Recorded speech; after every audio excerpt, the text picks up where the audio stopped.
প্রিয় শিক্ষার্থী বন্ধুরা, তোমরা তোমাদের শিক্ষার সমস্ত তথ্য জানতে এবং সকল সমস্যার সমাধান জানতে এখনই জয়েন করো আমাদের ফেসবুক গ্রুপে। ফেসবুক গ্রুপের লিংক দেওয়া আছে ডিসক্রিপশন বক্সে। স্বাগতম সবাইকে ওয়াইস পয়েন্ট একাডেমিতে। আশা করি সবাই ভালো আছো। আমরা কথা বলবো নবম শ্রেণীর বাংলা ষষ্ঠ অধ্যায় কবর কবিতার উপর ভিত্তি করে যে চারটি প্রশ্ন রয়েছে পৃষ্ঠা নাম্বার 129-এ তার উত্তর নিয়ে। কবর কবিতাটা নিশ্চয়ই তোমরা পড়েছো, পড়ে থাকলে অবশ্যই তোমাদের জন্য এর উত্তরগুলো দেওয়া খুব সহজ হবে।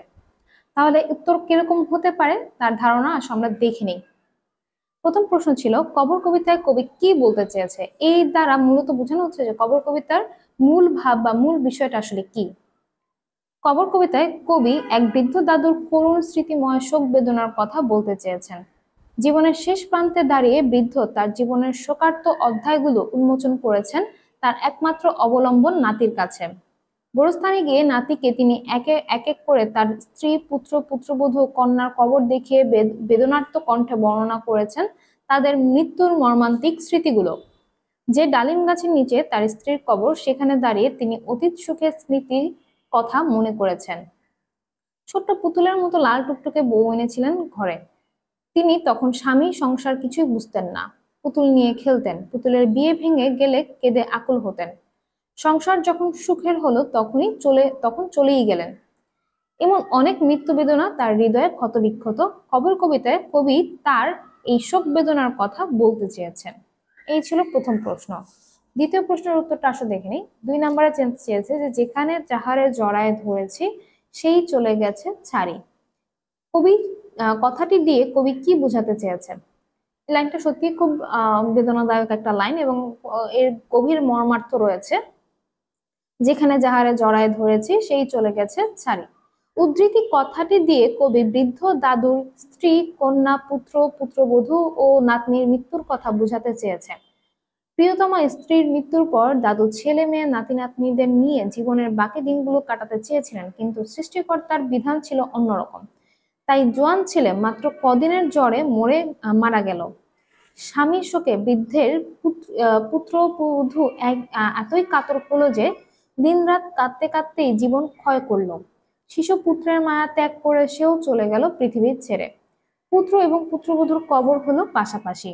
বৃদ্ধ যাকে অবলম্বন করে বেঁচে থাকতে চেয়েছেন সেই তাকে ছেড়ে চলে গেছে। উদ্ধৃত কথাটি দিয়ে কবি এই বিষয়টি বোঝাতে চেয়েছেন।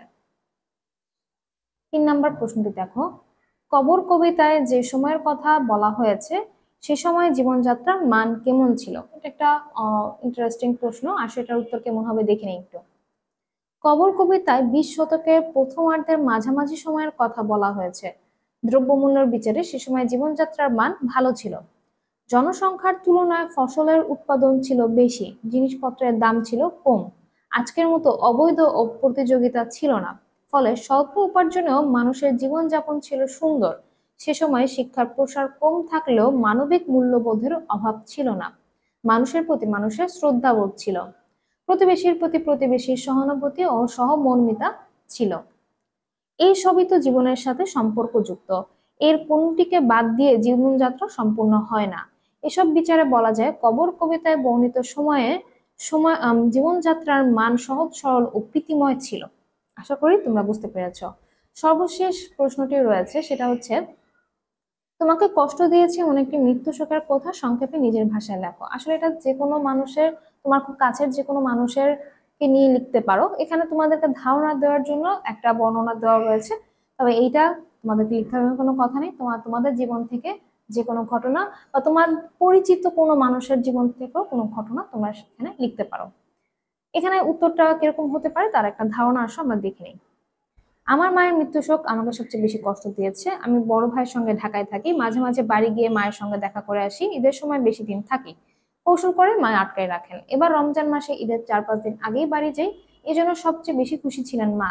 তারপর ঢাকা যাওয়ার কিছুদিন ঠিক হয়। বিকাল 3টার দিকে আমরা তৈরি হয়ে গাড়ির অপেক্ষায় আছি। গাড়ি এলেই যাত্রা শুরু হবে। মা আমাদের আদর করছেন, আমি দাঁড়িয়েছিলাম। মাও দাঁড়িয়ে দরজায় হেলান দিয়ে আমার মাথায় হাত বুলাচ্ছিলেন। বয়স 80-র বেশি। গাড়ি আসার খবর শুনে কেমন চঞ্চল হয়ে উঠলেন। আমরা গাড়িতে উঠলাম, মা তাকিয়েছিলেন, কোনো কথা বললেন না, চোখে পানি ছিল। ঢাকায় পৌঁছার সাথে সাথে ফোন, ভাবি জানালেন এখনই গ্রামে যেতে হবে, মা আর বেঁচে নেই। এই মৃত্যু শোক আমাকে যে কষ্ট দিয়েছে তা কখনো ভুলবার নয়। এখানে আমি আবারও বলছি, তোমরা তোমাদের মতো করে যে কোনো কার যে কোনো ঘটনা আসলে লিখতে পারো, তোমার কাছের হোক বা তোমার পরিচিত কোনো মানুষের হোক, সেই ঘটনা তোমরা উল্লেখ করতে পারো। তো এই ছিল কবর কবিতার উপর ভিত্তি করে যে প্রশ্নগুলো, 4টি প্রশ্ন, তার উত্তর কেমন হবে তোমরা নিশ্চয়ই বুঝতে পেরেছো। পরবর্তী ক্লাসে পরবর্তী কবিতা এবং তার সমাধানগুলো নিয়ে আমরা আলোচনা করব। সে পর্যন্ত সবাই ভালো থাকো, ভয়েস পয়েন্টের সাথেই থাকো। ধন্যবাদ সবাইকে।